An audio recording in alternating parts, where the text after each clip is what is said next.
என்னப்பா என்னப்பா ஐ love you. Presentation idea எங்கேருந்து வந்துச்சுன்னா நம்ம சீமான் அண்ணன்கிட்டேருந்து தான் வந்துச்சு. அவர் பிரச்சாரம் போகும்போதெல்லாம் வந்து இப்போது இந்த மாதிரி ப்ரெசன்டேஷன் போட்டு எக்ஸ்பிளைன் பண்ணுறத பார்த்தேன். ஆக்சுவலாக எனக்கு ரொம்ப பிடிச்சிருந்துச்சி, சொல்கிறதெல்லாம் கொஞ்சம் புரியுது. ஸோ இந்த ஐடியா நல்லா இருக்கே அப்படின்னு சொல்லிட்டு அந்த விதையை நான் எடுத்துக்கிட்டேன். டேய் தம்பி, முக்கியமாக உனக்குடா, ஐ லவ் யூடா. ஸோ சீமான் சார்கிட்ட இந்த மாதிரி நல்ல குவாலிட்டிஸ் இருக்குது. மற்றவங்களை நல்லா பார்த்துக்கிறது. அதுக்கப்புறம் அவர் அறிவை வந்து ரொம்ப ஷோ ஆஃப் பண்ண மாட்டார். அதாவது அவருக்கு இருக்கிற அறிவு வந்து ரொம்ப அதிகம். ஆனால் எனக்கு வந்து அவருக்கு தெரிஞ்ச அளவுக்கு அவ்வளோ விஷயங்கள் எனக்கு தெரியாது. அதெல்லாம் கொண்டு வந்து என்கிட்ட பேச மாட்டார். அதே மாதிரி அரசியல்லேருந்து யாருன்னா வந்தாங்கன்னா அவங்கக்கிட்ட போய் சினிமா பேச மாட்டார். யார்கிட்ட என்னென்ன பேசணுமோ அதை மட்டுமே பேசுவார். அது ஒரு பயங்கரமான குவாலிட்டி. அதை நான் அவர்கிட்டேருந்து அப்சர்வ் பண்ணேன். அதை நான் யூஸ் பண்ணணும்னு நான் நினைக்கிறேன்.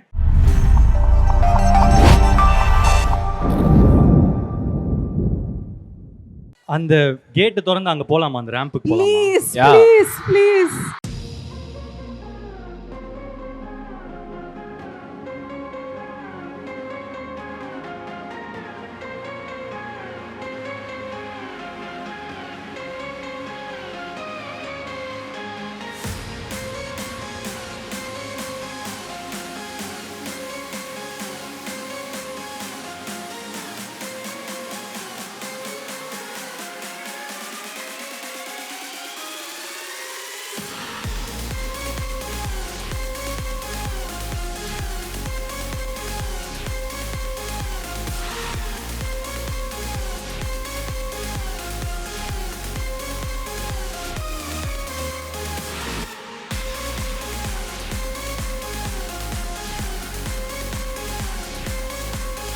இல்லை, இவ்வளோ தூரம் வந்துட்டு இவ்வளோ பக்கம் வராமல் போனால் எப்படி?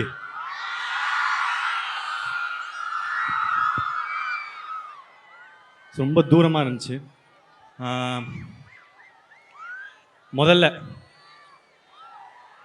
உங்களில் ஒருத்தனை இங்கே நிற்க வச்ச உங்களுக்கு நன்றி.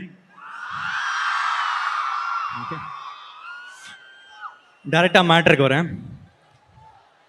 ஸோ எதுக்கு லைக்? என்னம்மா? எனக்கு ஏதோ கேட்கல.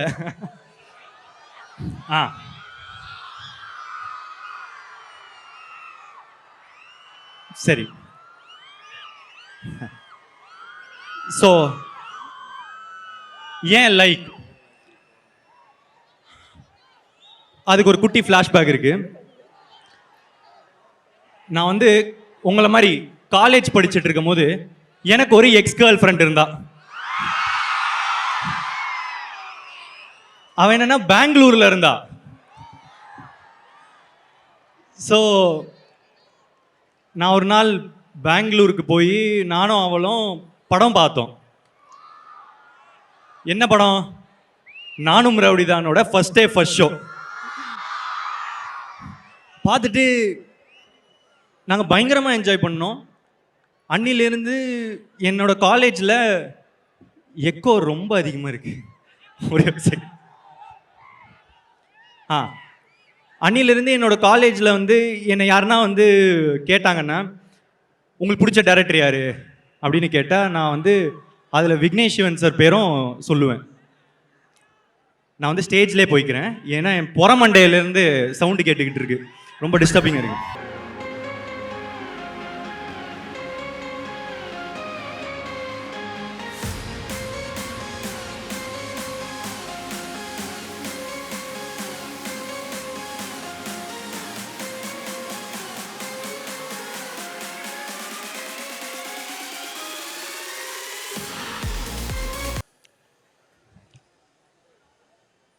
ஸோ என்னை வந்து எனக்கு ரொம்ப பிடிச்ச டைரக்டர் யார் அப்படின்னு கேட்டால் அன்றைக்கி எப்போவுமே நான் வந்து விக்கி ப்ரோ பேரும் வந்து சேர்த்து தான் சொல்லுவேன். அந்த மாதிரி ஒரு டைரக்டர் தான் எனக்கு. அப்போது இப்போ எனக்கு லவ் டுடே முடிச்சிட்ட பிறகு எனக்கு ஒரு விக்கி சார்கிட்டேருந்து ஒரு கால் வந்துச்சு. ப்ரோ ஒரு கதை இருக்குது கேட்குறீங்களா அப்படின்னு சொன்னார். என்ன வாழ்க்கடா அப்படின்னு இருந்துச்சு. ஏன்னா நான் நினச்சி பார்த்ததில்லை. நான் போய் கட் அடிச்சுட்டு ஒரு படம் பார்த்த டைரக்டரோட இப்போ நான் ஒர்க் பண்ணுவேன். அதுவும் எனக்கு ரொம்ப பிடிச்ச டைரக்டர். அவர் கதை சொல்கிறாரு. அவர் என்ன சொல்கிறாரு, படம் வந்து 2040 நடக்குது ப்ரோ அப்படின்னு சொன்னார். எனக்கு ஃப்யூச்சரில் ஒரு படம் பண்ணணுன்னு ரொம்ப ஆசை. நான் டேரக்டராக இருக்கும் போதே ஃப்யூச்சரில் ஒரு படம் பண்ணணும் அப்படின்றதே என்னோட ஆசையாக இருந்துட்டு இருந்துச்சு. அதுக்கெல்லாம் கதையெல்லாம் பண்ணிட்டு இருந்தேன். அப்போது இது திருப்பி ஃப்யூச்சர் அப்படின்னு சொன்ன உடனே, ஏன்னா இந்தியாவில் ரொம்ப கம்மி ஃப்யூச்சரில் பேஸ் பண்ணி படம் வர்றது. சொன்ன உடனே எனக்கு வந்து வா சூப்பர், என்ன வாழ்க்கடா அப்படின்னு இன்னொரு தடவை இருந்துச்சு.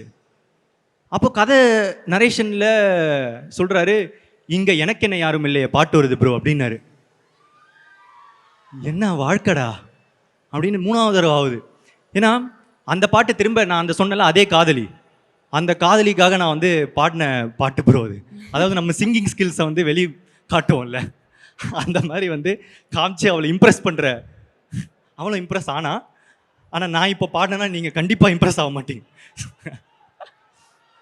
ஸோ அந்த பாட்டுக்கு திருப்பி நம்ம ஹீரோவா அப்படின்னு நினைக்கும் போது அங்கேயே நான் இந்த படம் பண்ணணும் அப்படின்னு வந்து முடிவு பண்ணிட்டேன். இருந்தாலும் சரி ஓகே ஃபுல்லாக கேட்குற மாதிரி நடிச்சிருவோம் அப்படின்னு சொல்லிட்டு அவர் சொல்கிற வரைக்கும் சொன்னார்.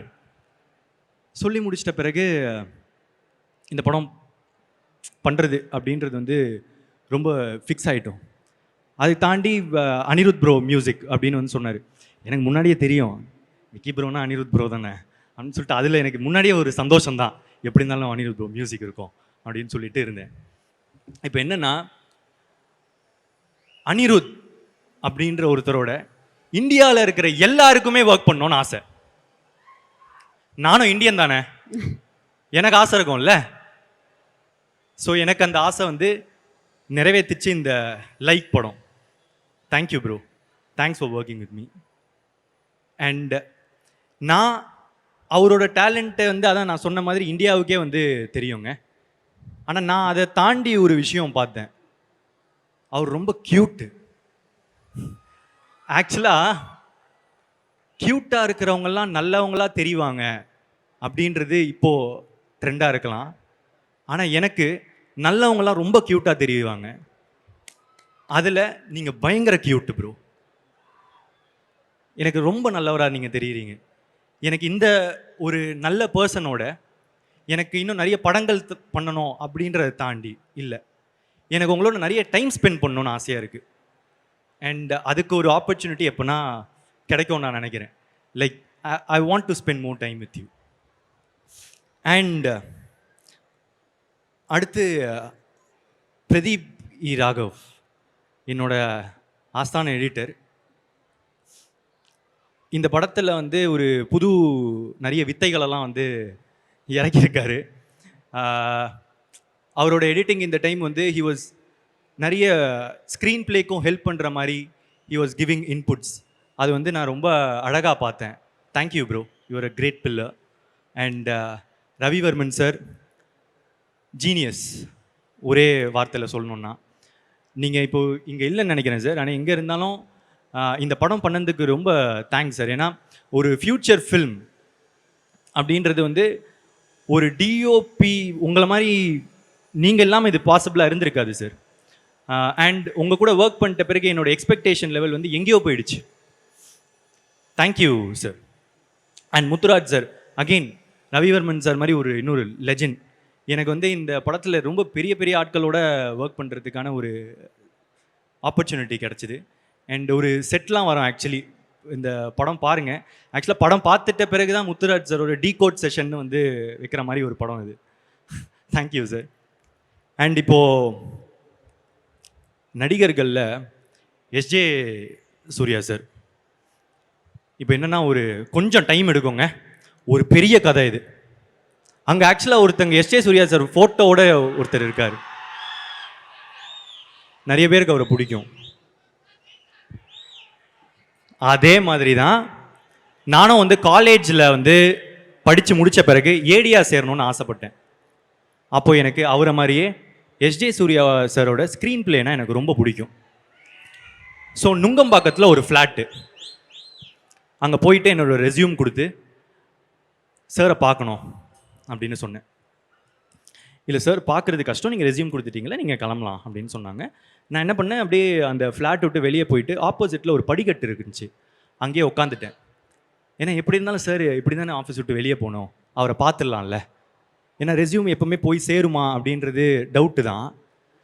அதனால் அவரை பார்த்து பேசிடணும் அப்படின்னு சொல்லிட்டு அந்த படிக்கட்டில் உட்காந்துட்டேன்.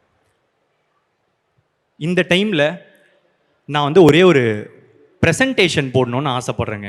ஏன்னா இது ஒரு பெரிய கதைன்றதுனால, நீங்கள்லாம் காலேஜ் ஸ்டூடெண்ட்ஸ் வேறு, ப்ரெசன்டேஷன்லேயும் டீல் பண்ணுறேன். ஏன்னா நிறைய கதைகள், கிளைக்கதைகள், கேரக்டர்ஸ் இருக்குது. அந்த ப்ரெசன்டேஷன் போடுறீங்களா?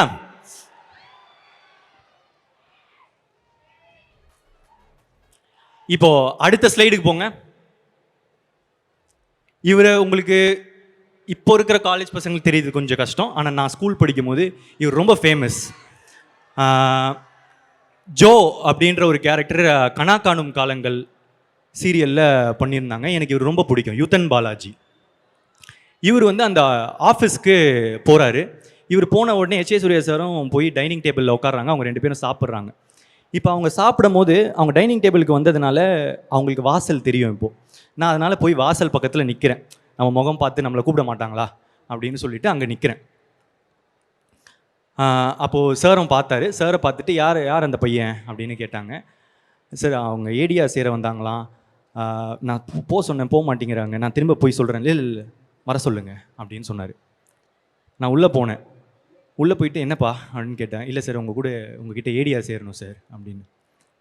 அதான் ரெஸ்யூம் கொடுத்துட்டிங்களே, கிளம்பலாம் அப்படின்னு சொன்ன உடனே எனக்கு அப்போ ஆக்சுவலாக கார்த்திக் சுப்ராஜ் சார் ஓட ஒரு படம் பண்ணுறாரு, இறைவி அப்படின்னு ஒரு படம் பண்ணிகிட்ருக்காரு.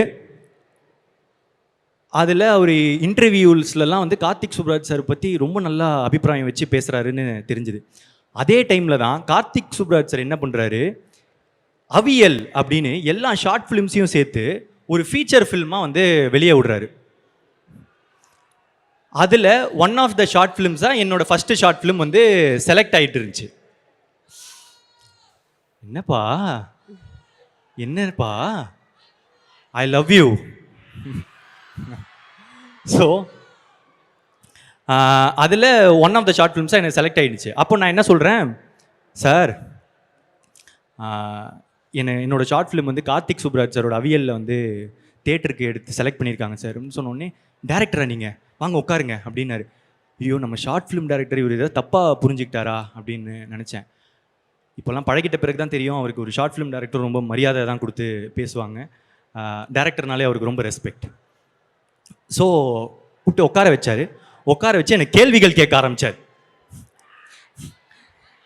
உனக்கு என்னப்பா தெரியும் அப்படின்னு கேட்டார். நம்ம எல்லாம் தெரிஞ்ச மாதிரி நடிப்போங்க, இருந்தாலும் அவர் கேட்க ஆரம்பித்தார். தமிழ் டைப்பிங் தெரியுமா அப்படின்னு கேட்டார். இல்லை சார் தெரியாது சார். புக்ஸ் படிப்பீங்களா? இல்லை சார் தெரியாது சார், படித்ததில்லை. ஃபாரின் ஃபிலிம்ஸ் பார்ப்பீங்களா? பார்ப்பேன் சார். எதா படம் சொல்லுங்கள். ஓல்ட் பாய், அது எல்லாரும் பார்த்துருப்பாங்க, அது பழைய படம். இப்போ வந்த படம் எதாவது சொல்லுங்கள். ஸ்லீப்லெஸ் நைட் சார், அது கமல் சார் இப்போ ரீமேக் பண்ணிகிட்ருக்காரு, அதனால் நீங்கள் பார்த்துருப்பீங்க. வேறு எதாவது படம் சொல்லுங்கள். இதுக்கு மேலே இவர்கிட்ட போய் சொல்ல முடியாதுன்னு தெரிஞ்சிருச்சு. உண்மையாக தான் சொல்லி ஆகணும், சரண்டர் ஆகணும். அதனால் இல்லை சார் அவ்வளோ பார்க்க மாட்டேன் அப்படின்னு. அப்போது வந்து அவர் சொன்னார், கேமரான்றது எங்கேருந்து வருது? அங்கேருந்து தானே வருது, ஃபாரின்லேருந்து தானே வருது. நீங்கள் என்ன இப்போ போட்டுட்ருக்கீங்க? வேஷ்டியாக கட்டிகிட்டு இருக்கீங்க. விக்கி சார் வேஷ்டி கட்டிகிட்டு இருக்காரு, நான் அன்றைக்கி ஜீன்ஸ் போட்டுட்டு போயிருந்தேன். ஸோ நீங்கள் என்ன போட்டுட்டு இருந்தீங்க?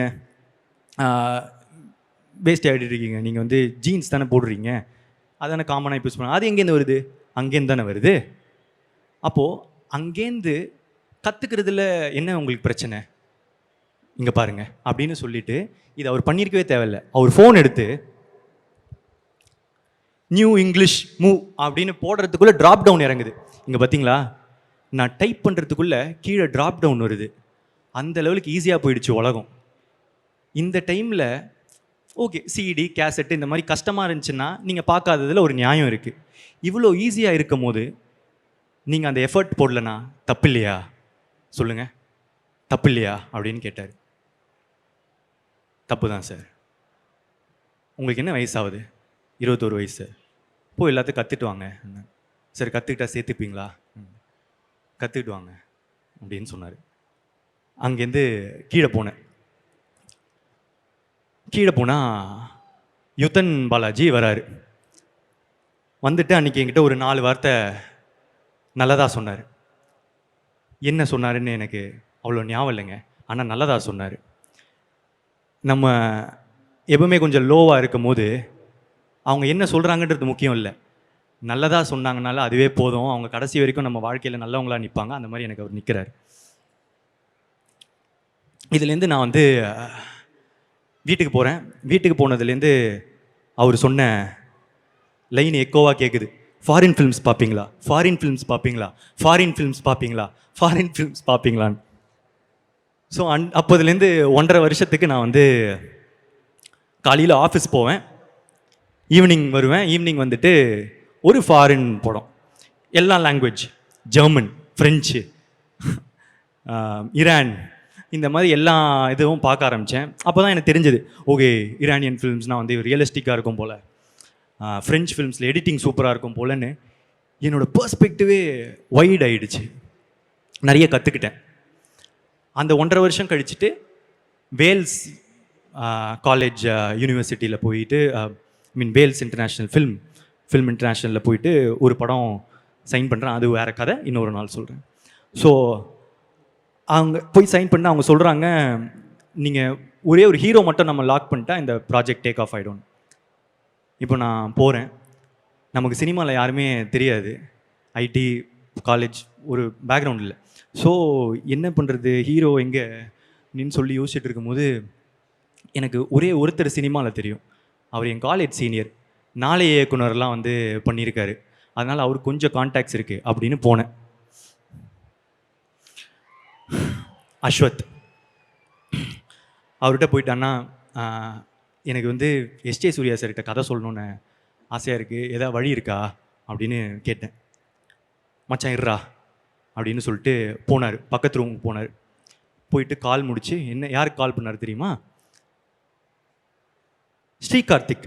இவங்க வந்து ஒரு கணம் படத்தோட டைரக்டர். இவர்கிட்ட பேசிட்டு வந்து என்கிட்ட வந்து சொன்னாங்க, மச்சான் நான் ஸ்ரீ கார்த்திக்னு எனக்கு ஒரு ஃப்ரெண்ட் இருக்கான், அவன் வந்து ட்ரீம் வாரியர்ஸில் ஒரு படம் பண்ணுறான்.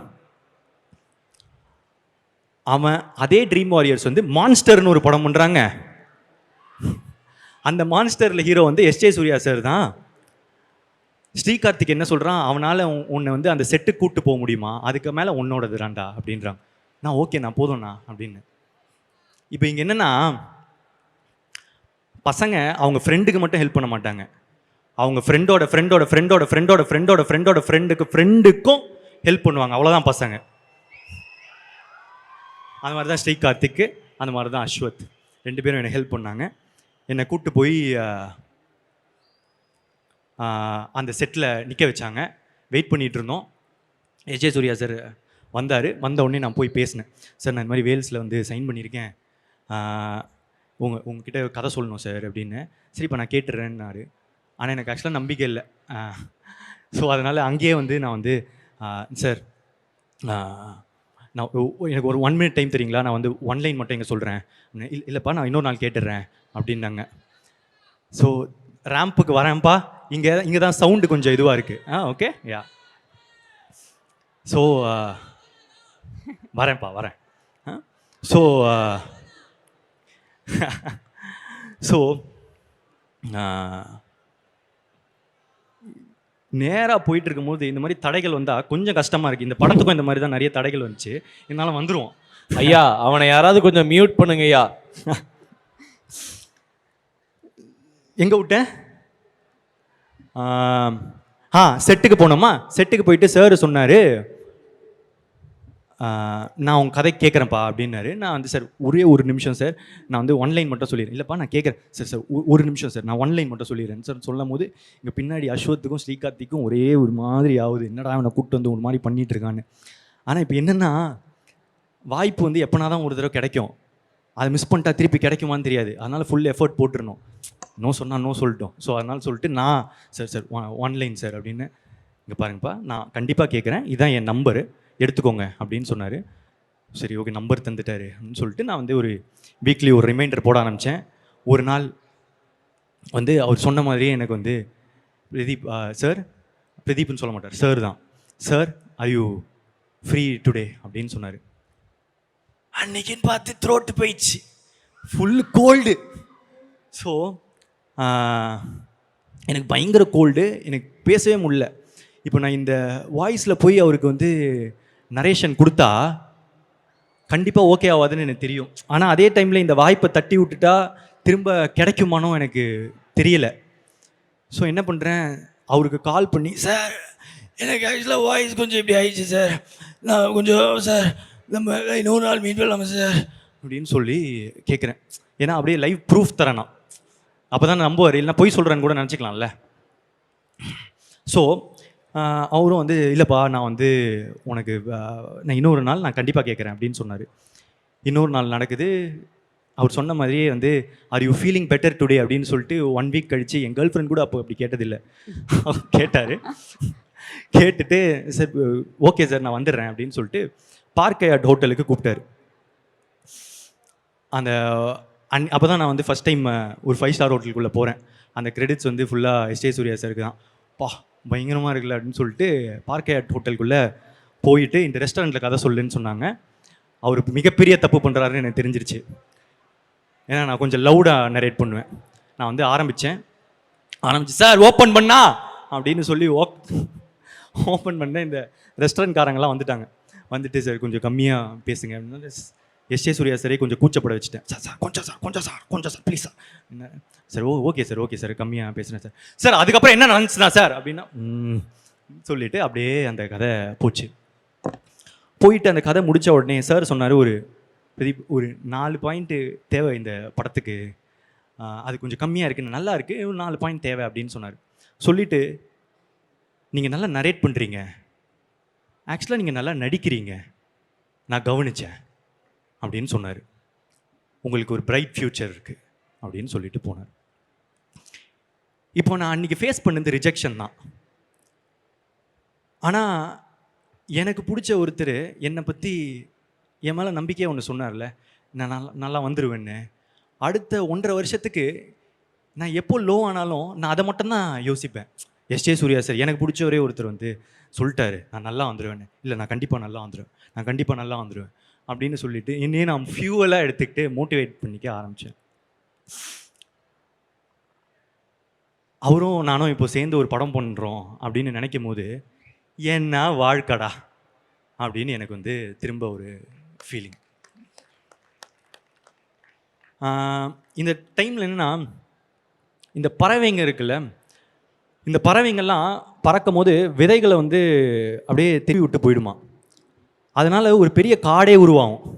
ஆனால் அந்த பறவைக்கு தெரியாது அதனால தான் அந்த காடு உருவாச்சுன்னு.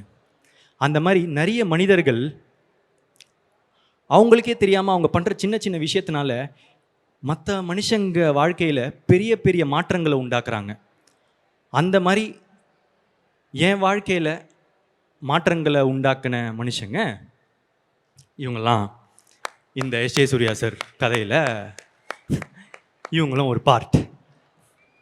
அதில் எஸ்.ஜே. சூர்யா சாருக்கு ஒரு மிகப்பெரிய பங்களிப்பு இருக்குது. சார் இந்த டைமில் இருப்பாருன்னு நினச்சேன். ஏன்னா அவருக்கே இந்த கதைலாம் கண்டிப்பாக ஞாபகம் இருக்காது.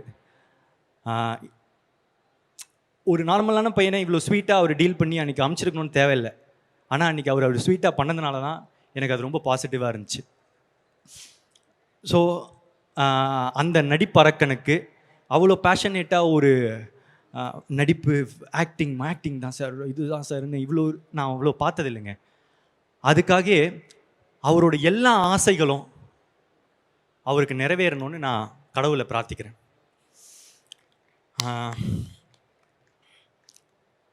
அதை தாண்டி இந்த ப்ரெசன்டேஷன் ஐடியா எங்கேருந்து வந்துச்சுன்னா நம்ம சீமான் அண்ணன்கிட்டேருந்து தான் வந்துச்சு. அவர் பிரச்சாரம் போகும்போதெல்லாம் வந்து இப்போது இந்த மாதிரி ப்ரெசன்டேஷன் போட்டு எக்ஸ்பிளைன் பண்ணுறத பார்த்தேன். ஆக்சுவலாக எனக்கு ரொம்ப பிடிச்சிருந்துச்சி, சொல்கிறதெல்லாம் கொஞ்சம் புரியுது. ஸோ இந்த ஐடியா நல்லா இருக்கே அப்படின்னு சொல்லிட்டு அந்த விதையை நான் எடுத்துக்கிட்டேன். இந்த மாதிரி அவர்கிட்ட நிறைய சீமான் அண்ணன்கிட்ட நிறைய நல்ல குவாலிட்டிஸ் இருக்குது. ஃபார் எக்ஸாம்பிள் எல்லாரையும் ரொம்ப நல்லா பார்த்துப்பாரு. வரண்டா இவன் வேற ஒருத்தன்.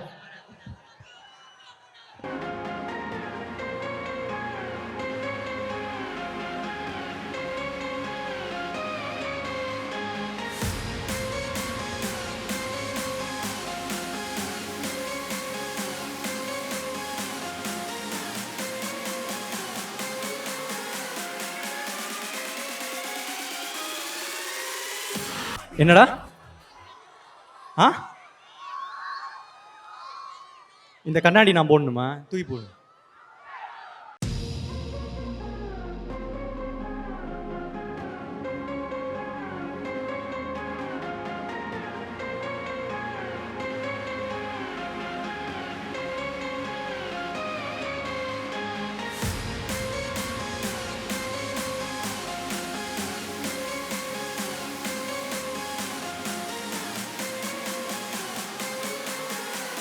இப்போ கண்டினியூ பண்ணலாம். இப்போ என்னன்னா, ஸோ சீமான் சார் கிட்ட இந்த மாதிரி நிறைய நல்ல குவாலிட்டிஸ் இருக்கு.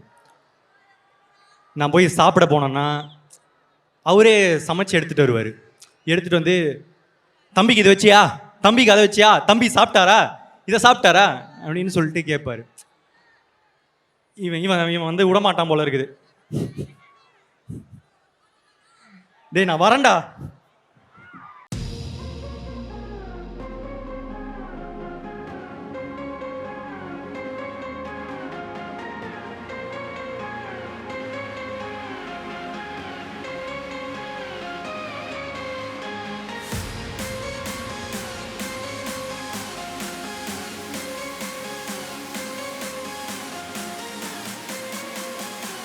ப்ளீஸ்டா கொஞ்சம் கோஆப்ரேட் பண்ணு. ஸோ ஸோ சீமான் சார்கிட்ட இந்த மாதிரி நல்ல குவாலிட்டிஸ் இருக்குது. மற்றவங்களை நல்லா பார்த்துக்கிறது. அதுக்கப்புறம் அவர் அறிவை வந்து ரொம்ப ஷோ ஆஃப் பண்ண மாட்டார். அதாவது அவருக்கு இருக்கிற அறிவு வந்து ரொம்ப அதிகம். ஆனால் எனக்கு வந்து அவருக்கு தெரிஞ்ச அளவுக்கு அவ்வளோ விஷயங்கள் எனக்கு தெரியாது. அதெல்லாம் கொண்டு வந்து என்கிட்ட பேச மாட்டார். அதே மாதிரி அரசியல்லேருந்து யாருன்னா வந்தாங்கன்னா அவங்கக்கிட்ட போய் சினிமா பேச மாட்டார். யார் யாருக்கிட்ட என்னென்ன பேசணுமோ அதை மட்டுமே பேசுவார். அது ஒரு பயங்கரமான குவாலிட்டி. அதை நான் அவர்கிட்டேருந்து அப்சர்வ் பண்ணேன். அதை நான் யூஸ் பண்ணணும்னு நான் நினைக்கிறேன். இந்த மாதிரி சார் ஆக்சுவலாக அவரும் நான் பார்த்த ஒன் க்யூட். ஸோ சீமான் சார், அதுக்கப்புறம் இந்த மாதிரி ஒரு லிஸ்ட் வச்சுருக்கேன். ஒரு செகண்ட்.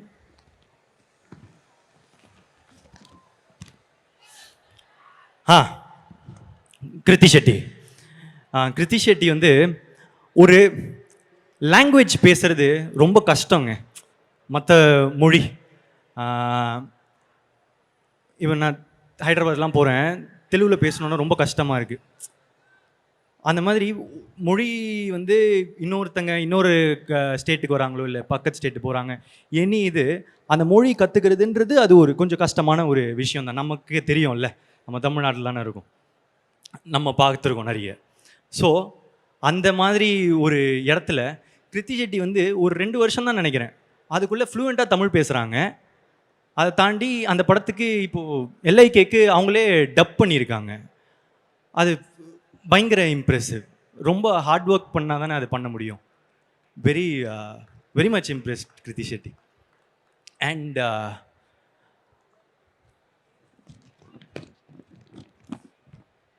யோகி பாபு சார். யோகி பாபு சாரோட என்னோட 3வது கொலாபரேஷன் இது. ஓப்பன் ஃப்ரெண்ட் அப்படின்னு ஒரு கேரக்டர் பண்ணியிருக்காரு. அது ஒரு இன்ட்ரெஸ்டிங்கான கேரக்டராக இருக்கும். அவர் சொன்ன வந்த இடம்லாம் எனக்கு பிளாஸ்ட்டு. நீங்களும் என்ஜாய் பண்ணுவீங்கன்னு நினைக்கிறேன். ஐ லவ் யூ சார். நிறைய பண்ணோம் சார். அண்ட் கௌரி கிஷன், உங்களோட அந்த ஒரு ப்ரெஸ் ரிலீஸ், ப்ரெஸ் மீட், அந்த இது நீங்கள் எதிர்த்து நின்ன விஷயம் எனக்கு ரொம்ப பிடிச்சிருந்துச்சி. ஸோ அதுக்கு வாழ்த்துக்கள். And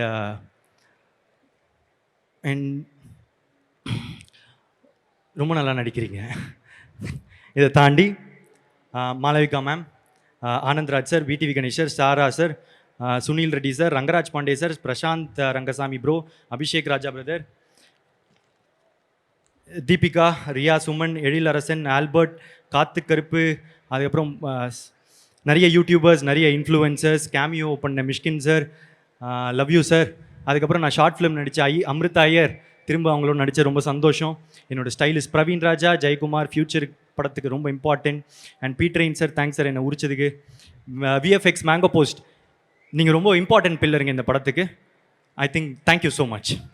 and dance masters, Baba Bhaskar sir, Sandy master, Jani master, Sathish master, Suren master, Anusha master, Sakthivel master, thank you. And என்னோட team Ramesh, Prashanth, Akshi, Pavithra, MS, Sekar, thank you so much. அதுக்கப்புறம் என்னோட producers Lalit sir, Nayanthara ma'am, Vicky bro. இந்த படத்துக்கு ப்ரொடக்ஷன் ஆக்சுவலாக கஷ்டங்க. ஏன்னா ஃப்யூச்சர்ன்றதுனால நிறைய செலவு இருக்கும். என்னோடய ப்ரொடியூசர்ஸோட எஃபர்ட் இல்லைன்னா ரொம்ப கஷ்டம். நிறைய கோத்ரூ பண்ணியிருக்காங்க இந்த படத்துக்காக. ஏன்னா இந்த 3 இயர்ஸாக மார்க்கெட் ஷிஃப்ட்டு அது இதுன்னு ஒரு whole journey industry has win through. And இது இப்போது வந்திருக்குன்னா கண்டிப்பாக thank you so much to my producers.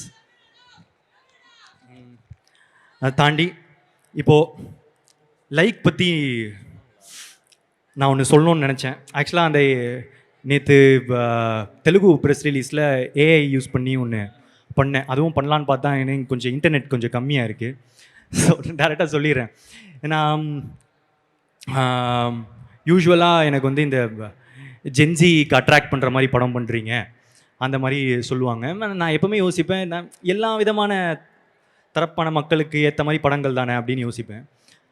ஆனால் ஆக்சுவலாக இந்த படம் இந்த ஏஐ பேஸ் பண்ணி இந்த மாதிரி டெக்னாலஜி ஃப்யூச்சர் அப்படின்றதுனால இன்னும் ஜென்சிக்கும் ஜென் ஆல்ஃபாவுக்கும் இன்னும் கொஞ்சம் பிடிச்ச மாதிரி படமாக இருக்க வாய்ப்பு இருக்குது. அண்ட் இது ஏஐ இப்போ நம்ம எல்லாத்துக்கும் ChatGPT யூஸ் பண்ணுறோம்ல, அதை சொல்கிறது தான் இப்போ நம்புகிறோம். ஸோ 2040 இது நடந்தால் எப்படி இருக்கும் அப்படின்றது தான். ஸோ இது என்னடா கொஞ்சம் ஃபார்வர்டாக இருக்கே, நமக்கு புரியுமா அப்படின்ற ஏரியா இருந்துச்சுன்னா இதோட ட்ரீட்மெண்ட் வந்து நல்லா கமர்ஷியலான விக்கி ப்ரோ ஸ்டைலில் இருக்கிற ஒரு படம். அவர் படத்தில் என்ன இருக்கும்? லவ் இருக்கும், காமெடி இருக்கும், சாங்ஸ் இருக்கும். அவங்க combination Anirudh bro and Vicky bro songs இருக்கும். அது எல்லாமே இந்த படத்தில் இருக்குது. இந்த படத்தில் நானும் இருக்கேன் அவர் ஸ்டைலில். I have acted in it. எனக்கு இந்த படம் ஒரு புது முயற்சி, ஒரு புது கதை. உங்களுக்கு எல்லாருக்கும் பிடிக்கும்னு நான் நம்புகிறேன். Thank you so much. இதை தாண்டி லாஸ்ட்டாக ஒரே ஒரு விஷயம். எப்பவுமே நான் என்னோடய ஃபேன்ஸ் அப்படின்னு சொல்கிறதுக்கு வந்து கொஞ்சம் கூச்சப்படுவேன். ஏன்னா என்னடா உனக்கு அதுக்குள்ளே ஃபேன்ஸா அப்படின்லாம் வந்து எதாவது சொல்லுவாங்க அப்படின்றதுக்கு. ஆனால் இப்போ நான் போகிற இடம்லாம் அவங்க எனக்காக பண்ணுறதை வந்து காட்டுறதும், அவங்க எனக்காக பண்ணுறதை நான் பார்க்குறதும், அவங்க இன்டர்நெட்டில் எனக்காக சப்போர்ட் பண்ணுறதும், இதெல்லாம் பார்த்துட்டு அவங்க பேரை சொல்ல நான் ஏன் கூச்சப்படணும்னு தோணுச்சு. ஸோ இப்போ சொல்கிறேன், என்னோட ஃபேன்ஸ்